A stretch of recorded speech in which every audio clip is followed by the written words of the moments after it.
Ladies and gentlemen, I get to introduce you today to one of my friends from the past. As we're doing kind of this interview with a fire chief or interview with a cop. Shawn Pegram is a police officer friend of mine.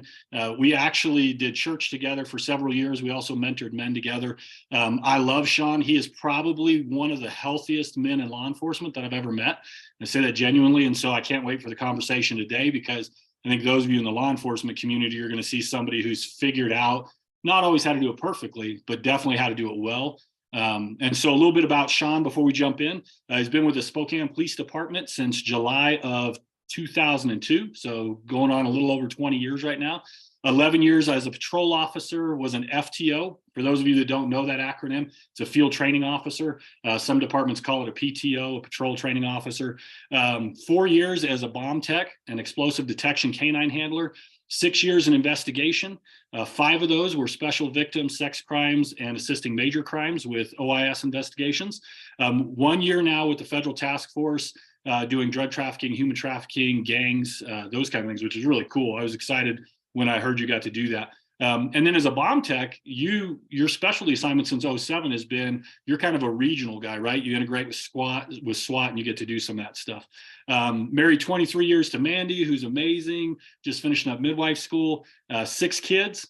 And there you go. So tell us a little bit about yourself, Shawn, like career, life, likes, all that good stuff, and then we'll jump into questions. Okay. Yeah, I mean, that was a pretty good summary you got there. You got notes and I don't. Hey, you wrote it, so it was easy. Yeah, I just had to go through the list. Yeah, so like you said, I've been at this law enforcement thing for just over 20 years now, and at this marriage thing for a little bit longer than that. And so far, so good on both fronts. Yeah, we got what got you into law enforcement originally? So originally, I think my interest in law enforcement probably started with my grandfather, who was an undersheriff in one of the counties here in Washington. And so I just grew up, hearing his stories, about the old days, the real old days of law enforcement. A lot has changed since then, but yeah, that was probably what piqued my interest in the beginning. Okay, cool. Tell me a little bit about your kids. I know you got a boatload of them. So what's up? We do. Yep. We have 6 kids, ranging in age from 21 down to 7, and they're pretty evenly spaced throughout the ages there. So yeah, they're awesome. They keep us on our toes. Obviously, keep us very busy and broke. But but they're great. That's they're our number one interest. So that's awesome. What are some of your hobbies? Some of the things that you like to do? Well, along those same lines, pretty much whatever the kids are liking to do at the time. So, before kids, I did some golfing and some hunting and some stuff like that. And so, and a lot of the kids have those interests too. So we've been able to continue that, but we've also gotten into all kinds of different things, all the different sports that the kids have done. We were big into soccer for quite a while there. We have a gymnast right now that's going full steam ahead with that. We got a motocross racer. So we spend a lot of time with the kids' activities too. Nice. I know one of them's into dance. So do you dance with them? I am not a dancer. Nobody wants to see that. Nobody wants to see that. Awesome. And then you and I met, 2016, I think, right? We were going to real life together up in Spokane, and I was out there for, I think, a couple of years, and we got to do some men's mentoring together, which I remember really enjoying getting to know you then, and as we kind of poured into other young men to kind of raise them up. So that was kind of fun. Yep, for sure.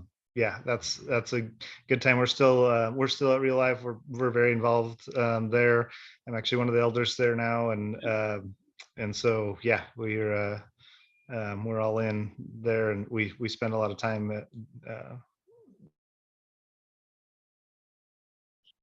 there at the church and just with the various community events and things that we do through that.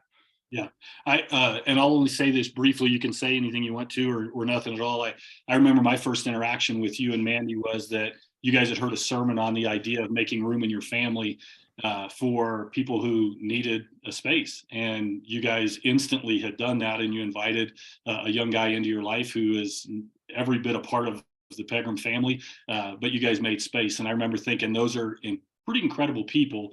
When you can make space in your own family for somebody, that's a pretty generous Jesus-like thing. So that was my first exposure to you guys going, okay, I love these guys already. Well, that was one of those things where I think I can look back in my life and see a few spots where I knew for positive that God was telling me to do something, and that was one of those things. And my wife heard the same thing separately from me, and so when we came together and we're like, "Hey, I'm hearing this," and she's like, "Yep, that's," and so it was kind of a no brainer. I mean, it's a huge deal in hindsight, but at the time it was one of those things where it was pretty obvious what we were supposed to do, and it's been a blessing for sure. Yeah, that's awesome. Well, let's jump into some of the law enforcement stuff. Tell me about some of the stuff you've learned, like life lessons, leadership lessons.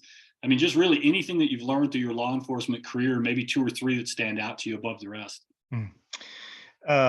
So I think the biggest thing that I at this point in my career that I've learned or realized is that law enforcement has to be what you do and not who you are. Ooh, yeah. Uh, and I think that's something that I I don't want to speak for everybody in law enforcement, but I think the vast majority of people that get into law enforcement struggle with that. I know I did for a lot of years in the beginning, especially where that adjustment to law enforcement became a very much us versus them kind of mentality, where I didn't feel like I could trust anybody that wasn't uh, a coworker. Basically, we didn't hang out with people that weren't other law enforcement people, and we made some great relationships within the law enforcement community that way. Um, but it can be unhealthy if you isolate yourself. You start to forget that there are other good people out there other than just uh, your coworkers. So Yeah. um, How did that you, and I'll ask this probably again later, but how did you make that transition? Because I do see a lot of law enforcement specifically, because it's such a unique kind of job that pretty soon that's the only community of people you are around, and that becomes your identity. Like, man, if my knee blows out and I can't be a cop anymore, I'm nothing.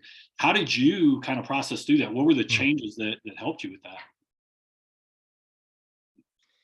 I think, I mean, our faith has, everything to do with that, as as far as us making that realization. Because I think that we discovered that we were, um, I guess, we were limiting ourselves in the relationships that we were able to have, and so because of that limiting, um, I think that influencing people, being an influence in people's lives is all about like real relationships with people.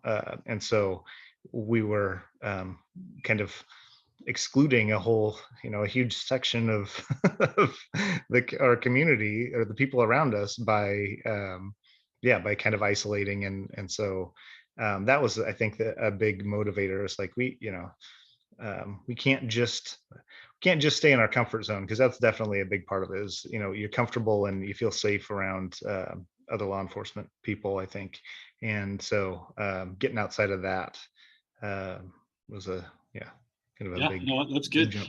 What are a couple things that you think law enforcement's excelling in right now, as a culture, as an industry? What do you guys like? Couple things you're like, man, we're really doing well in this area. um I think that I think within the last several years, I think accountability and transparency have been big things. And um, so I mean, law enforcement is uh, to put all law enforcement under kind of the same umbrella is difficult, because law enforcement is very different in different places. I've had the opportunity with some of my specialty assignments and stuff to do some traveling and see some other parts of the country, and kind of see how copying is done in other areas, and it's not the same everywhere. It's definitely a regional thing and a department by department thing, and When lots of you have different. different stressors, right? Like What's that? depending on, I said you have different stressors depending on which part of the country you're in and what kind of things they're dealing with, socioeconomic, Absolutely. racial, I mean, all kinds of different things, right? Yeah, yeah, and so the cultures within each department are huge. I think in kind of shaping the just uh, the atmosphere of law enforcement in those areas. So it's different in different places. So I love you um, bring that up though, Sean, because I think, like, I think of when I watch national media, right? And it's like, here's policing, here's the problem, here's the solution. But you're talking about it's way more nuanced than that. Because depending on what your department is, mhm, I've actually heard people say, well, I don't even know why we're talking about race issues. Well, you may be in a mhm, place where race issues are not as big a deal as they are in other places. Or, I don't know why that's such a big deal. And I think being willing to see that policing has a broader kind of impact and that there's a lot of different ways of policing depending on the community, I think is important. And I think it's missing from the narrative nowadays because it's like, here's the problem, here's the solution, everyone needs to swallow the pill. And then you get all these reactions and you're like, well, why are you reacting? That's a great idea. It's like, well, that's a great idea there. It's mhm. not a problem here. We have a different problem, so we need a different solution. So I love that just reminder that, it's not as cut and dry as all cops are the same, all communities the same, and all solutions are the same. For sure. Yeah. Um, yeah. I mean, so going back to that kind of accountability and transparency piece, that I think that's been, there's been a lot of advancement, I guess, in that, lately in law enforcement, kind of across the board. But like you said, there's a lot of, I hear kind of the national narrative. You hear some things like, oh, we want whatever it is. We want, independence, oversight, or investigations into this or that, or we want body cameras, or whatever the Right. hot topic is of the day. And in a lot of places, I think law enforcement's going, they're like, what are you talking about? We've always had that. Like, that's been something that's been in place here my whole career, or but it's apparently it's not in other places, and it has become an issue. So like you said, it's a different problems and challenges in different No, it's areas. good. So accountability and transparency. Other things that you see law enforcement excelling at currently? I just think, again, I can't, speak for all law enforcement everywhere, but I think that law enforcement in the United States does a pretty good job of doing their job, which is, which is protecting and serving. And I think that I think that yeah, I think that we do a pretty good job of that. I think it's very easy to micromanage and to Monday morning quarterback, because everybody, everything's on video. Everybody gets to watch it 100 times and play it back in slow-mo and think about what they would have done in a certain situation. And so it's a high visibility kind of a profession, and everybody has an opinion on how things should or should have been done. Well, it's interesting too, right? Because the things that are getting reported are going to But I be. think generally, I think law enforcement does. No, go ahead. I think we had a delay in the thing. Go ahead. What were you saying? Yeah. Um, no, I was just going to say, I think that just generally speaking, I think that law enforcement does a pretty good job of, accomplishing the task that's in front of us. Yeah. I love it. I ride with cops all the time. And one of the things that we talk about in the car is, we never show up and somebody's happy, generally, like, and the news never says, oh, and this is how that call was mitigated and it was calmed down and nothing came of it. Mm. It's, hey, let's find the worst situation and let's talk about it. And so it is interesting because as I kind of interact with different police officers, I get this sense of they don't need a ton of attention, but just some acknowledgement that like everything you see on the news isn't everything that's happening. Mm. Like 99% of what's happening, you're never going to hear about because it's not dramatic and it's not, newsworthy in that sense. But they're going, man, we helped this couple not get into a violent circumstance. Well, that doesn't make the news. And so a lot of them, when I talk to them, they're like, man, I don't know the solution, but I just wish there was a way to balance out and remind people Yeah, what you're seeing on the news, those are those like crazy moments, but finding a way to kind of lean into what about all the others? I talked to a police chief the other day. He said that they had 140,000 calls for service. He said they had about 1 million contacts, but they had 140,000 calls for service. They only had 250 uses of force. And he goes, but you know what went on the media was every use of force that they could find. It wasn't the 139,750 non-uses of force where a police officer really used kind of personality and relationship and soft skills to help somebody resolve a conflict. And so they're just going, man, I just wish there was a place for some of that stuff to come out. Yeah. Yeah, for sure. Yeah, that's that, that doesn't sell papers, so that's that's not what we see. But yeah. Well, what about needs attention? Are there any areas, and maybe even in just kind of in general, right? I don't want to talk about Spokane specifically because, but as just a law enforcement person, where do you go, hey, I'd like to see us grow here. I'd like to see this change a little bit more within law enforcement. Uh, Kind of to the point that you were just making there or talking about is that I think we could be better advocates for ourselves, Mm. and especially in. So I'm not in an administrative role, but I have friends that are, and my encouragement to them is to really be an advocate for their troops Yeah. and for their departments and their agencies, and so. It's easy to get kind of beat down, I think, by the narrative and just kind of let it go. But put shining a light on the things that we are doing well, and kind of like you said, that here's this this is the number of contacts we had this year, and of those, the vast majority of them were a success. I mean, they went well. Well, And so and for me, when the chief said that, I thought, oh, I would never even think about looking that up. Like I would right. never think about that. But when he said it, I was like, dude, your police department is rocking it. You're killing it, But Yeah. I'm going, oh, how do we get that out more so that Mhm. we're celebrating, not just, well, that's the guy that goofed up, but hey, here's the 150 that didn't. Here's the 150 that just absolutely crushed it.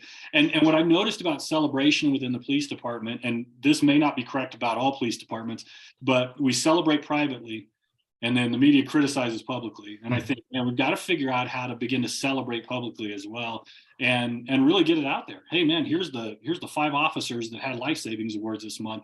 Like, how do we get that narrative going as well? And I don't think to cover over the negative, but I think to balance it out.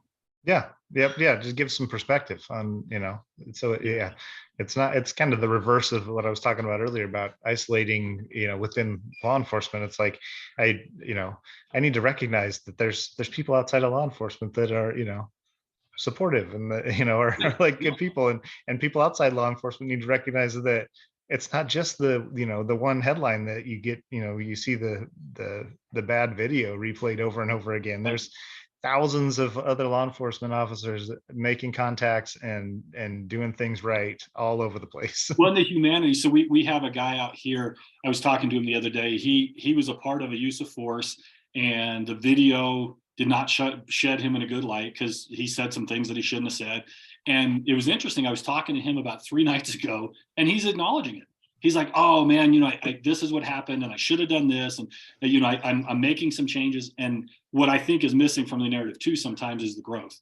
Like, Mhm. yeah, hey, we recognized it. We recognized that wasn't okay. I think some of the things that happened on the national scene, and everyone's up in arms and like, well, listen to law enforcement because they're going, that wasn't right either.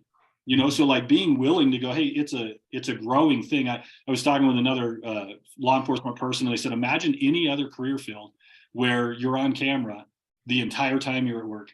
Mhm. And they're like, man, and I was a pastor, there's some of the things I said. I'm like, shoot, if there'd have been a camera, I'd have been in trouble. So I think, I can't imagine for our young officers, and I think the transition even for some of our older officers, but to be 21 and to be told everything you say and do starting from the first day you're on this job is going to be public record.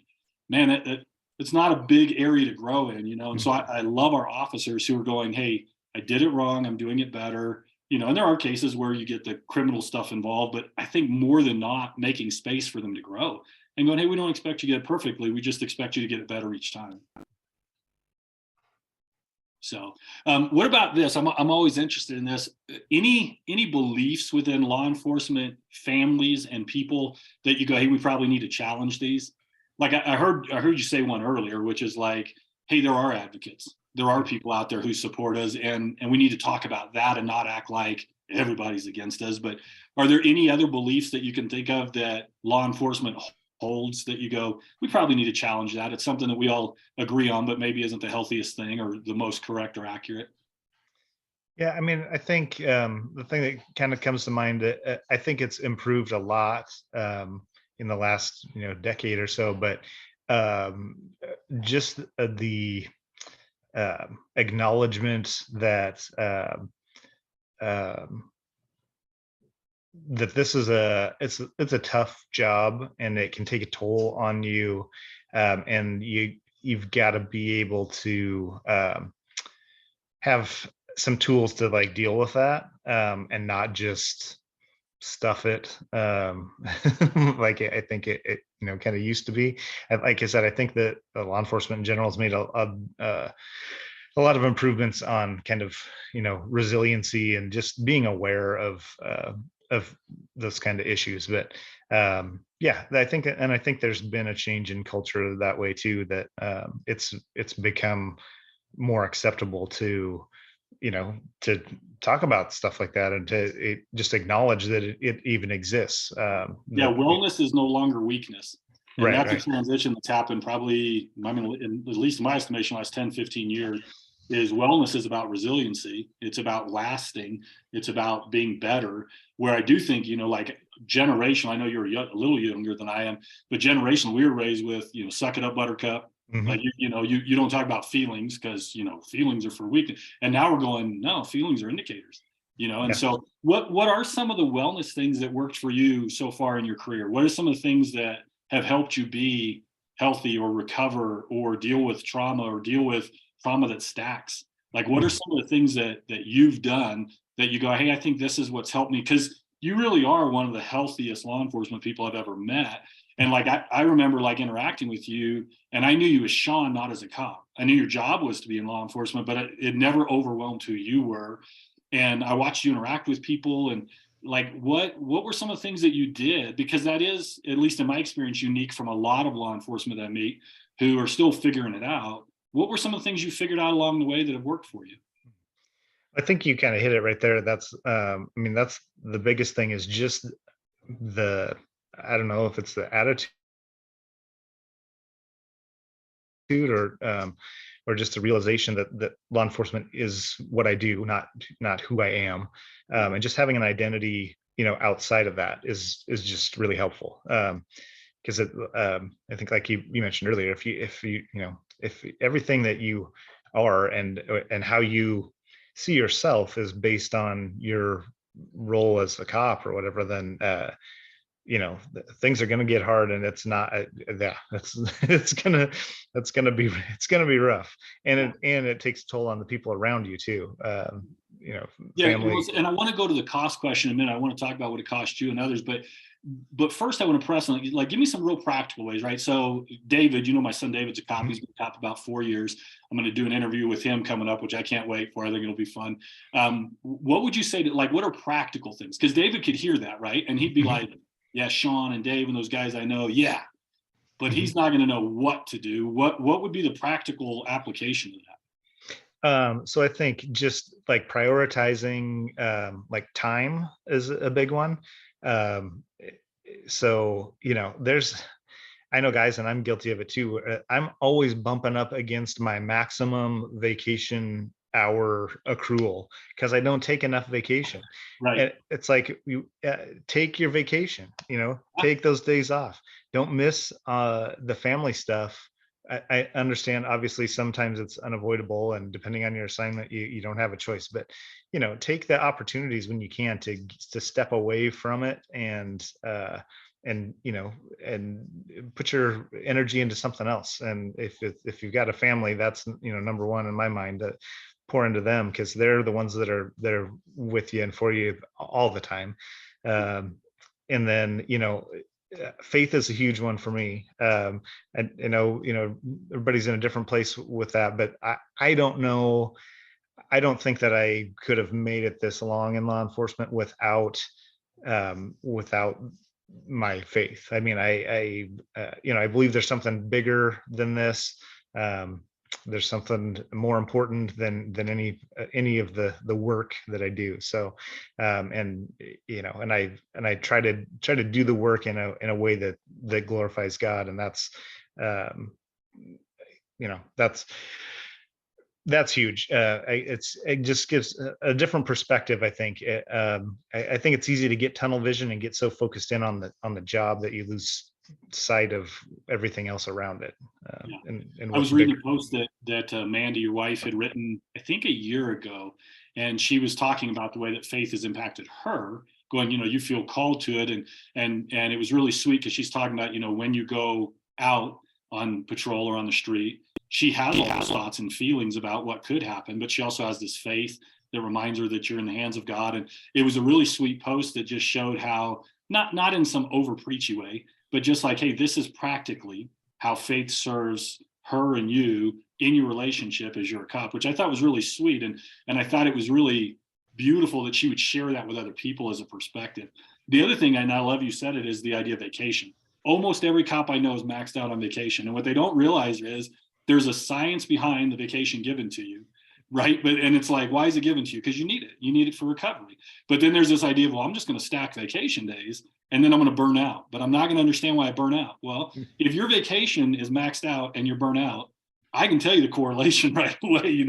Like the guy that says, hey, I'm burnt out and I have no vacation days, maybe not the right career. Like maybe there's something there, right? But the other extreme does exist, and you see it a lot, is the guys that are struggling the most have the most stacked vacation days and going, man, use those, go enjoy yourself.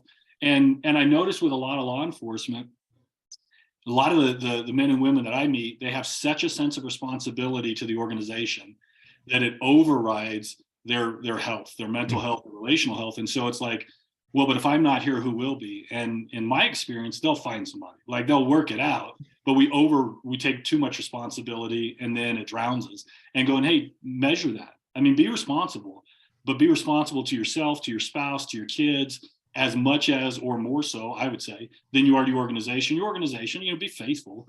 But man, when your organizational responsibility goes in front of all those relationships, you're probably not going to serve any of them well. At least, I mean, that's my perspective. I don't know. How do you see that? Yeah, for sure. I mean, I see. I don't think maybe we're or a lot of us aren't good at uh, the balance, I guess, because I mean, you see, like we were talking about, a lot of guys have, are maxed out on their vacation because they never take a vacation. And then there's also like a segment that's always at zero on their sick time because they're always sick. And it's like, there's like one extreme or another. There's a balance in the middle somewhere there. Absolutely. Well, and I even think the sickness one, when it's not being abused, we'll talk with officers from time to time, and I'm like, hey, how's your digestive health? Oh, it's horrible. Like, okay, well, that's indicative of like stress. No, it's just probably diet, or Right. how's your stress level? It's through the roof. How's your sleeping? Well, I sleep about a good solid 3 hours a night. You're like, oh, you need some sleep hygiene. But it's interesting, and here's what I find amusing being an outsider in law enforcement is most law enforcement people are really, really good at correlation. This happened because of this, except for in their own life. Well, why are you on your fourth marriage? I don't know. That correlation, that investigation doesn't occur. Or why are you overweight? Sometimes it's stress related. It's not even eating related, right? But in my experience with law enforcement, we don't correlate well for ourselves. We do for every other thing. And if you could take those investigative skills that you've learned and apply them to your relationships and to your health and your mental health, oh my goodness, dude, I just think there could be like this massive healthy awakening in law enforcement, which would be really sweet to see. So, how about this? What have been some of the most challenging things for you personally being in law enforcement at all, and even more so in the last 3 to 4 years? What's been challenging for you? Yeah, I think, boy, uh, certain, I guess, assignments, or areas that I've worked have been more challenging for me personally than others. Yeah. Um, so I did, a stint in the special victims unit for almost 5 years.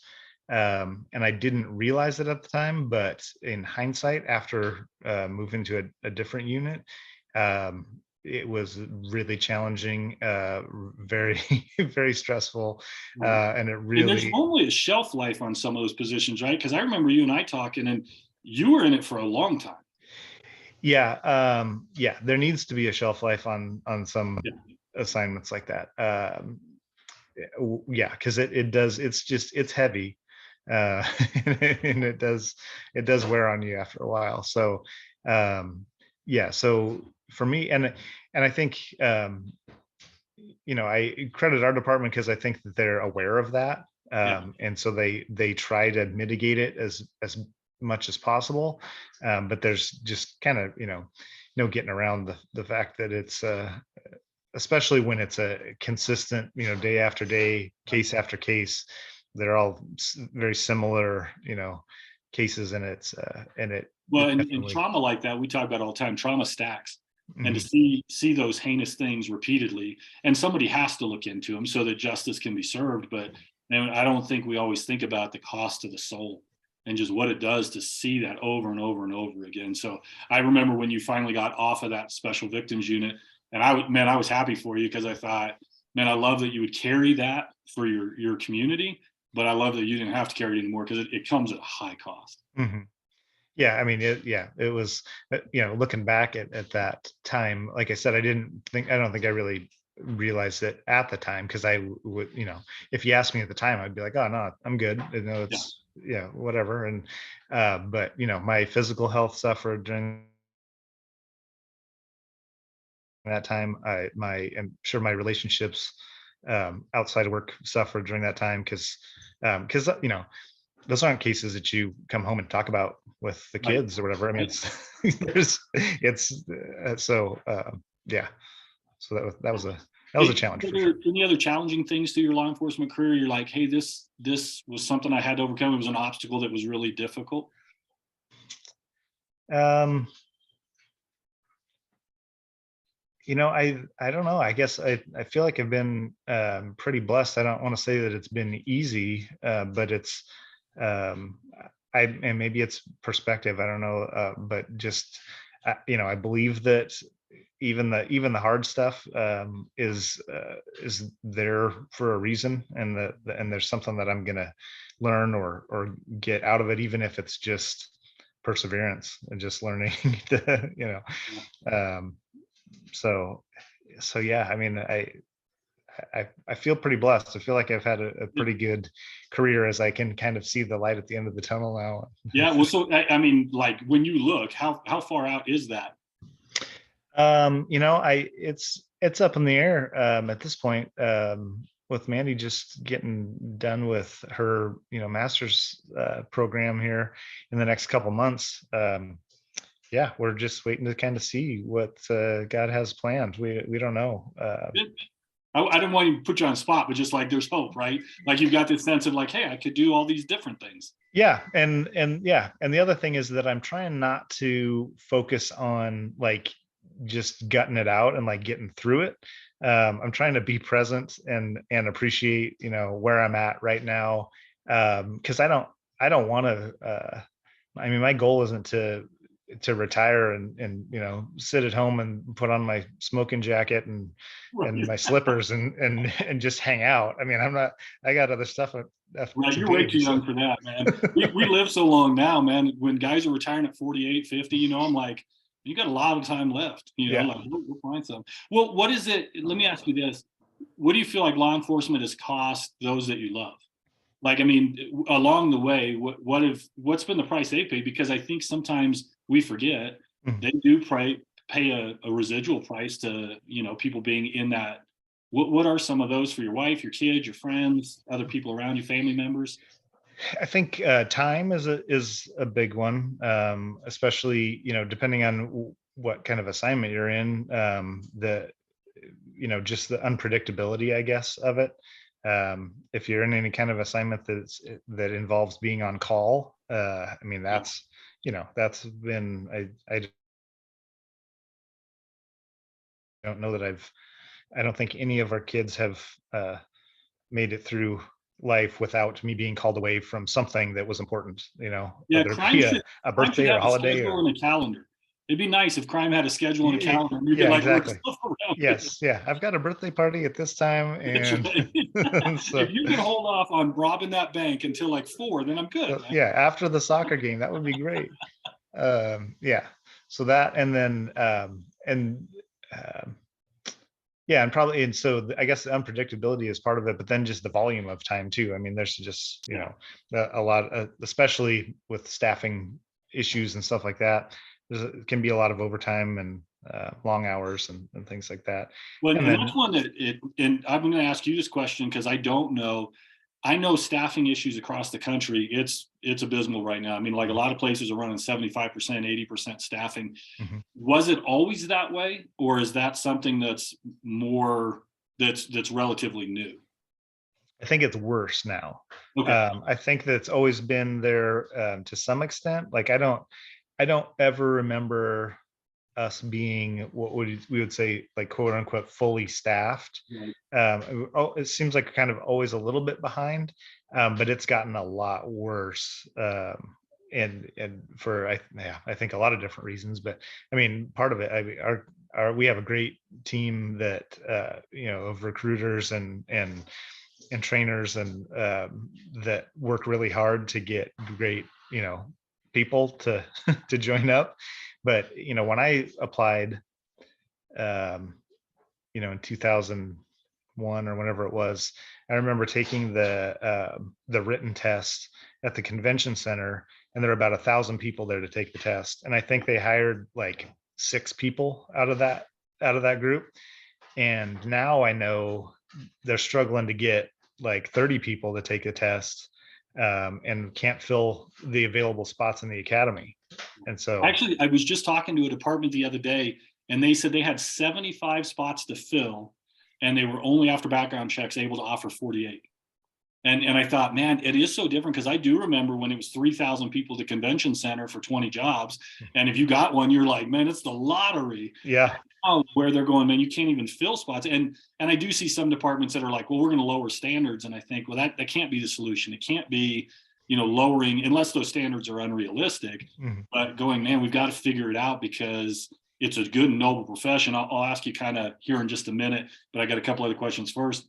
If someone's getting ready, thinking about law enforcement, what would you say to them? So be thinking about that. But let's do these two real quick, and then we'll go to the career question. What have you done to foster relationships? Because I know you and Mandy as people who actually have made room in your life for people who don't understand policing, who probably some who have 50, 180-degree different opinion of policing you do, but you carry yourself with grace. You guys have a ton of patience with people, and you have people in your life that love you and respect you. You invest in them, you lead groups, you go on trips and stuff. So talk to me about the relationship piece, and then any part of faith that you go, and this is not just faith in general, but this is how faith has served me. I mean, talk about that, because you really have done well with that. um, yeah. I mean, uh, yeah, like I said, I think uh, the faith is about perspective. I think for me, a lot of it, and just having that perspective that there's something bigger and more important than the job, or and that relationships within the job or outside of them. I mean, that's how you. I mean, really having relationships, like genuine relationships with people, is how how you're able to make an impact in their lives. And it's and I mean, I I would can't. say this, and I think it's similar to our time together in real life, but in Bible and as a whole is your theology is proven by your relationships. Like what you believe is proven by the relationships you have. And Mhm. so when you say that comes to mind. Your theology is proven by the relationships you have, and you can't separate those two out. Yeah, and I think you know when I think of relationships, I think of um, I think it's an action, like it's, you do relationships. I think I I try pretty hard to avoid like talking about or like preaching stuff, Right. and try to focus more on doing stuff and just like being in stuff with people. That's like, that's where the good stuff is, I think. Yeah. Yeah, Well, I love too, though, because I think if you're going to be in a relationship, it's going to hurt and it's going to be messy. And I notice nowadays that when we come into a relationship, it's like, well, I'll be in a relationship as long as you promise you'll never hurt me and it'll be easy. And I'm like, well, that's not relationship.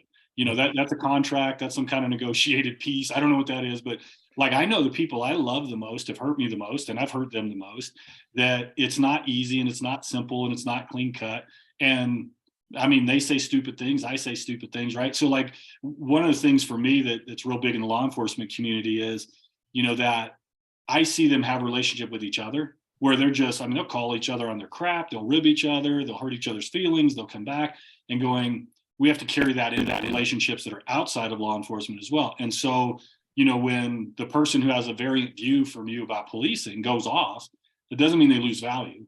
Just means we have to figure out a different way to connect and go, okay, hey, we may not see that the same way, but I think valuing, and you talk about, your faith gives you a perspective that there's something greater than this. And it's not just when we die, we go to heaven, but there's someone greater than this.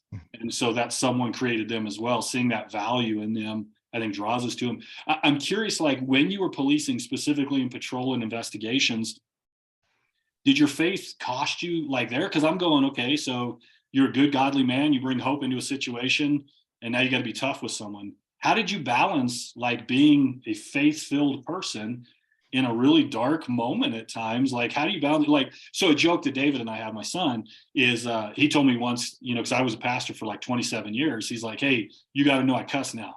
And I'm like, well, what do you mean? And he goes, well, there's some situations where you tactically have to cuss. Now, I don't know if he's right or not, but he's like, sometimes you just got to pop up. And so we were talking about faith and how being a man of faith in a place where sometimes it's really rough. I'm curious, how was that for you going on calls where, you can't be the choir boy. Sometimes you got to be justice guy. How did that work for you? Yeah, I mean,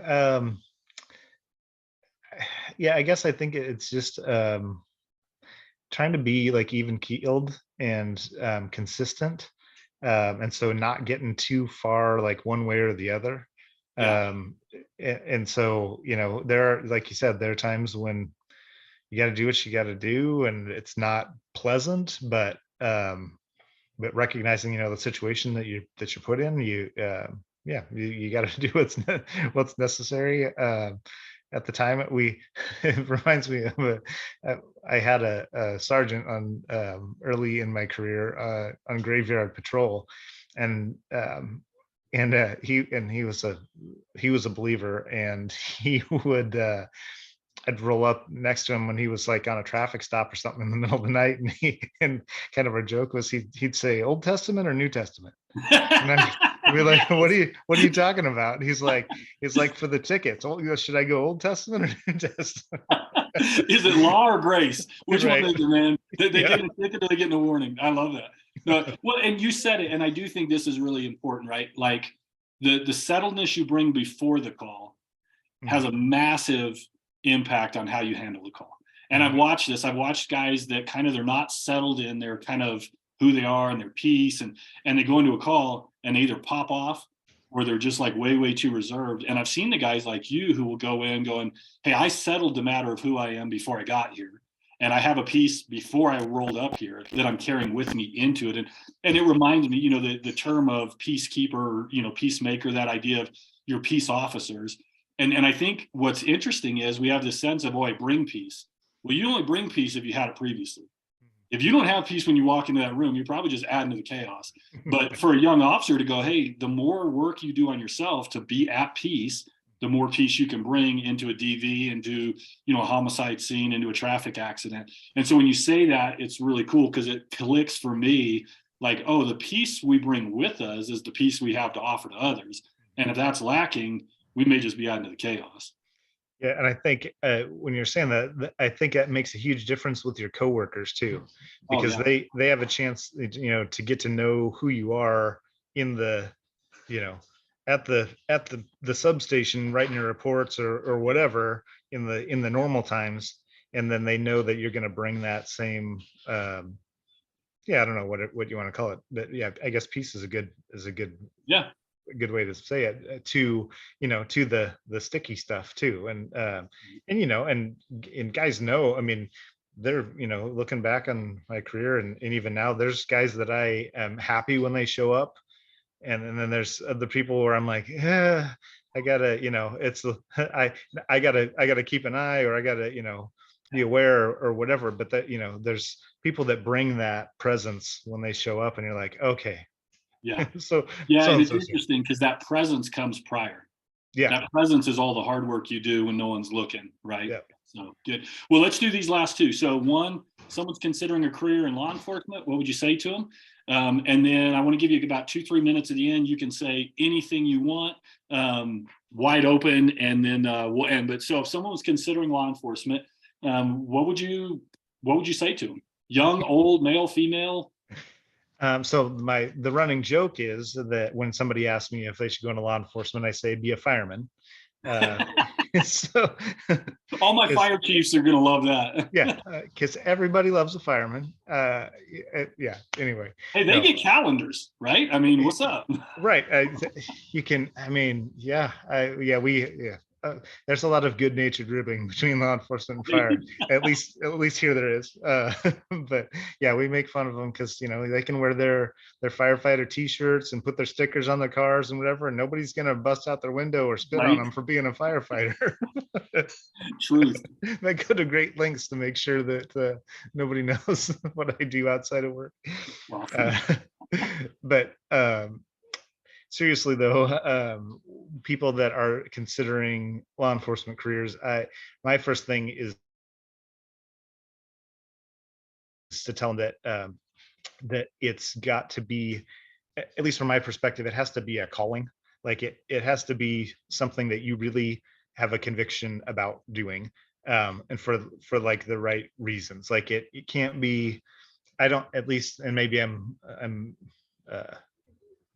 I'm exposing my age here, but I don't think it's just a job. Yeah. I don't think that you can do. I don't think you can excel in it if it's just a job. I think it's got to be a calling, and something that's really important to you, something that you're really called to. Yeah. And if it's not, then I would encourage them to find something that is. Yeah. Um, because it's hard, and it's not you know it's not glamorous, and it's not, you're not gonna buy vacation homes on the beach and Right. go on around the world vacations on a cop salary generally. So it's, yeah, you've got to really want to do it, I think. Yeah. um, Anything that they can do to prepare when you think about, like, hey, if they're serious about it?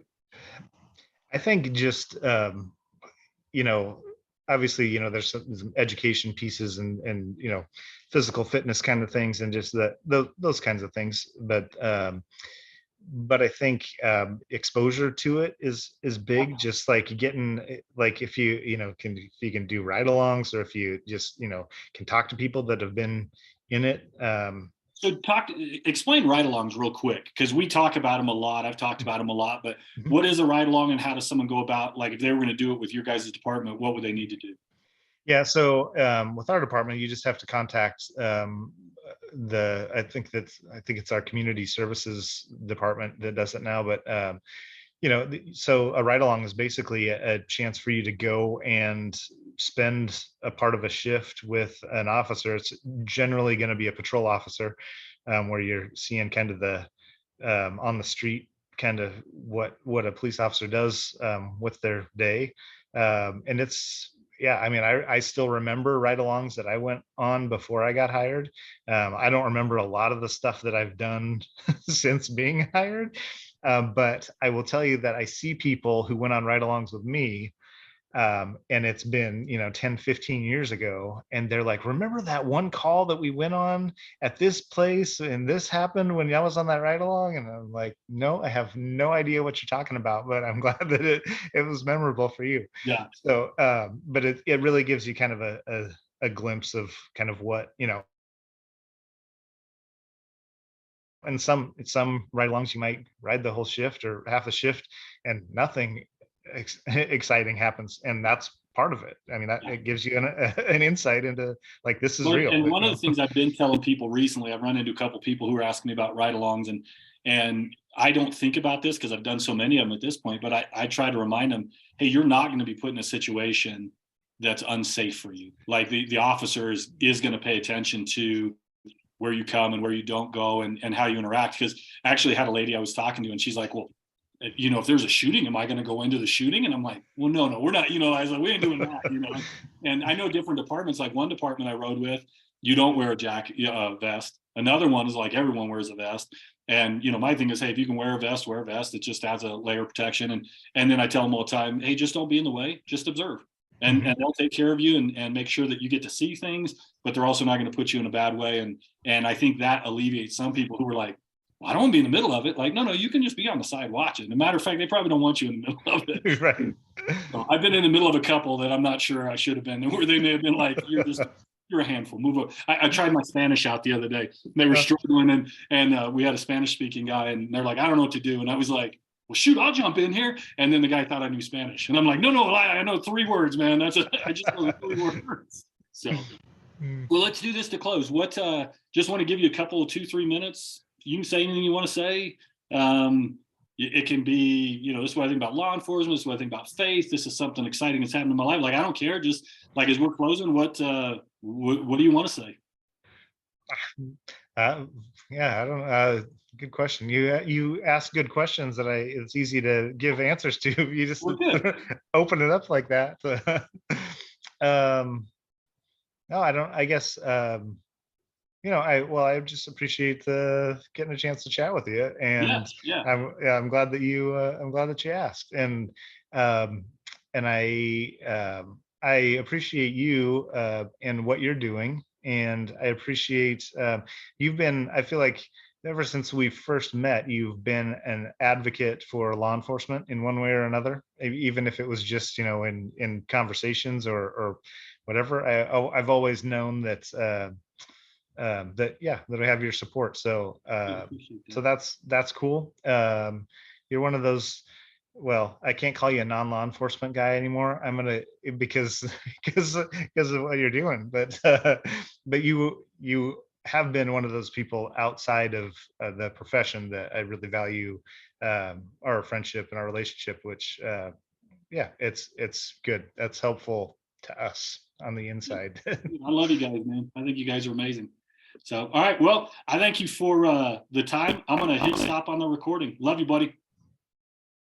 Okay. You too.